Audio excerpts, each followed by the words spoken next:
Hello Ujjain, welcome to our show AV talk. जैसा कि हम सभी जानते हैं कि थोड़े टाइम में हमारे बच्चों की एग्जाम स्टार्ट होने वाली है और ये वो टाइम होता है जब बच्चों के दिमाग में बहुत ज़्यादा एंजाइटी और टेंशन होता है। आज हम बात करेंगे कि एग्जाम टाइम में बच्चों का स्ट्रेस कैसे कम होना चाहिए, उनके लिए बेस्ट स्टडी हैबिट्स क्या हो सकती हैं और साथ ही उन्हें अपनी डाइट का ध्यान किस तरह रखना चाहिए। आज हमारे साथ स्टूडियो में मौजूद है उज्जैन की तहसीलदार रूपाली जैन, जो न केवल मोटिवेशनल स्पीकर है बल्कि एक बहुत ही अच्छी टैरो कार्ड रीडर और मैनिफेस्टेशन कोच भी है। आज वो हमारे साथ शेयर करेंगी बच्चों के एग्जाम से रिलेटेड कुछ टिप्स एंड ट्रिक्स। तो मैम, वेलकम है आपका आज हमारे शो में। Thank you so much. Ma'am, सबसे पहले आपसे ये जानना चाहेंगे कि एग्जाम टाइम के दौरान बच्चों को अपना शेड्यूल किस तरह से बनाना चाहिए जिससे वो स्ट्रेस फ्री भी रह सके और अच्छे से अपनी पढ़ाई पर ध्यान दे पाए। एक्चुअली ये एग्ज़ाम टाइम बहुत स्ट्रेस वाला टाइम रहता है, तो ना केवल बच्चों के लिए इवन पेरेंट्स के लिए भी बहुत स्ट्रेस वाला टाइम रहता है। तो सबसे पहले बच्चों की स्ट्रैटेजी ये होना चाहिए कि जो सब्जेक्ट उन्हें टफ़ लगते हैं, है ना? कुछ सब्जेक्ट होते हैं जो टफ़ लगते हैं, कुछ ईज़ी। तो जो टफ़ लगते हैं उनको बाद में करें, पहले ईज़ी वाले सब्जेक्ट को कर लें, ताकि उनको ये कॉन्फिडेंस आ जाए कि अच्छा मेरे इतने सब्जेक्ट हो चुके हैं। और फिर टफ सब्जेक्ट की तरफ जाएँ।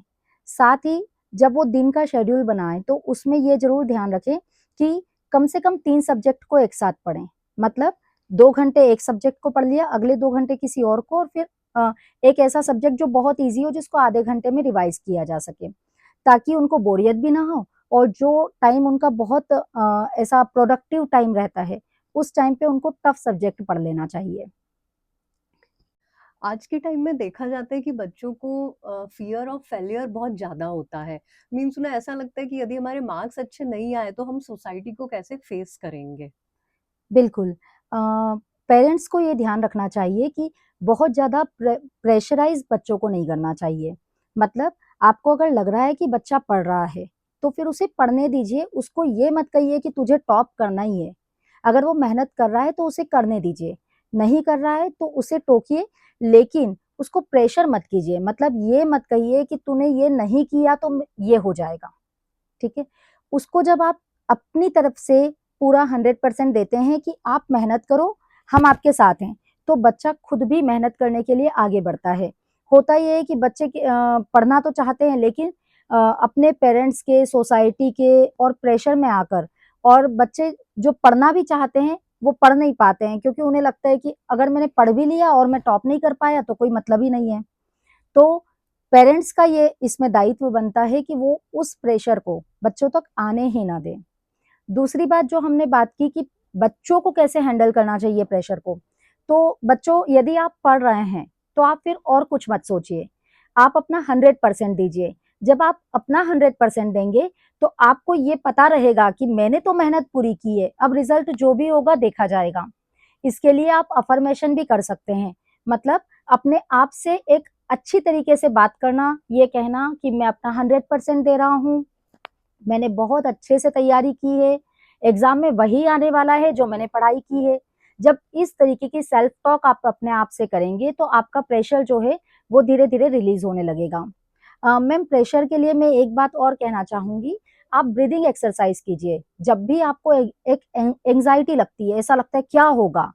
तब आप हल्के-हल्के अपने आप को महसूस कीजिए कि मेरी साँसें कब जा रही है और कब आ रही है।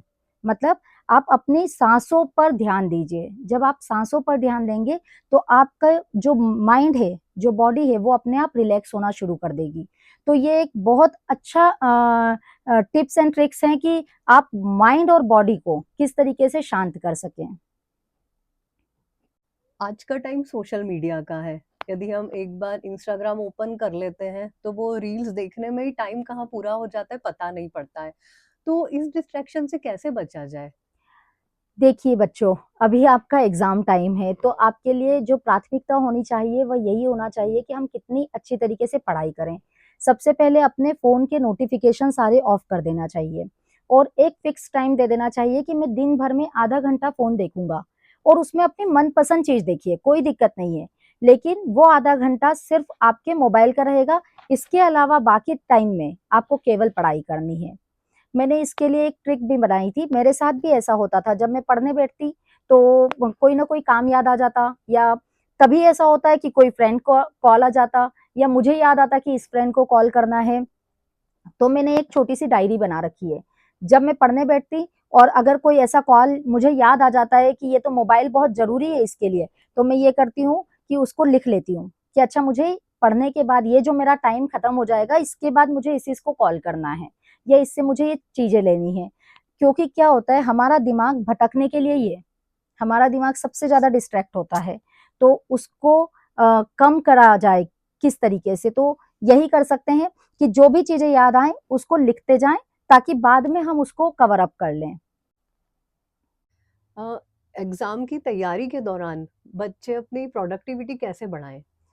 प्रोडक्टिविटी बढ़ाने के लिए वैसे तो बहुत सारी चीज़ें हैं, लेकिन मैं एक चीज़ का जो एक टेक्निक है, पोमोडोरो टेक्निक, वो बहुत ही कारगर है इसमें।